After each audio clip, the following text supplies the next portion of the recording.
কারণে আক্রমণ করেন নাই, কিন্তু যখনই রাসূলের বিরুদ্ধে কেউ দাঁড়ায় গেছে, রাসূলের বিচার ফাইসালা মানে নাই, সাথে সাথে তার তরবারি চলছে। সুবহানাল্লাহ। হযরত আবু বকর রাদিয়াল্লাহু আনহু, যার ব্যাপারে বলা হয় আর আন উম্মতি বি উম্মতি আবু বকর, সকল খতিবগণ জুমার খুতবা এটা বলে কি বলে না? এত রহমওয়ালা দরদওয়ালা সাহাবী একদিন একজন আয়া বলতেছে, ইয়া রাসূলুল্লাহ, আমারে তো আবু বকরে মারছে। আল্লাহর রাসূল কয়, এটা হইতেই পারে না। সুবহানাল্লাহ। আবু বকর তোমারে মারছে, এটা হইতে পারে না। আবু বকর আমার কত দরদওয়ালা সাহাবী। হযরতে আবু বকরকে ডাকলেন। আল্লাহ রাসূল প্রশ্ন করলেন, ইয়া আবু বকর, ও কি বলতেছে, ওকে নাকি আপনি মারছেন? হযরতে আবু বকর বললেন, ইয়া রাসূলুল্লাহ, কথা সত্য। সুবহানাল্লাহ। কেন মারছেন? কই যে আমার আল্লাহরে ফকির বইলা গালি দিছে, আল্লাহকে ফকির বলে গালি দিছে, সহ্য করেন নাই, মাইরা বসছেন। হযরতে ওমর আল্লাহর নবীর বিচার মানে নাই, সহ্য করেন নাই, মাইরা বসছেন।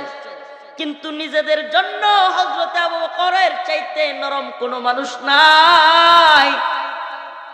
এত নরম মানুষ, এত রহমওয়ালা মানুষ, কিন্তু আল্লাহ এবং তার রাসূলকে নিয়ে সাহাবায়ে কেরাম কিছু বললে সহ্য করতেন না। সুবহানাল্লাহ।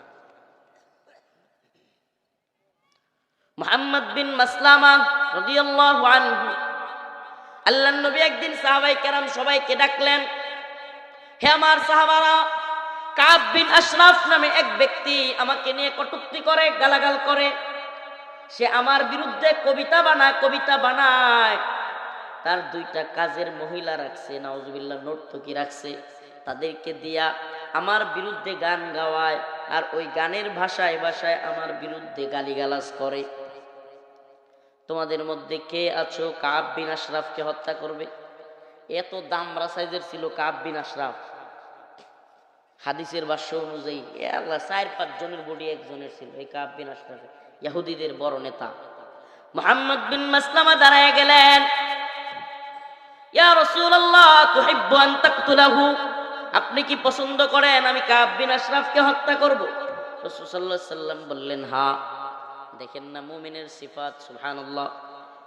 মুহাম্মদ বিন মাসলামা বলেন, ইয়া রাসূলুল্লাহ, আমার একটু অনুমতি দেন, আমি একটু গল্প করব তার সাথে, বানায় গল্প করব, মিল দিব, খাতির।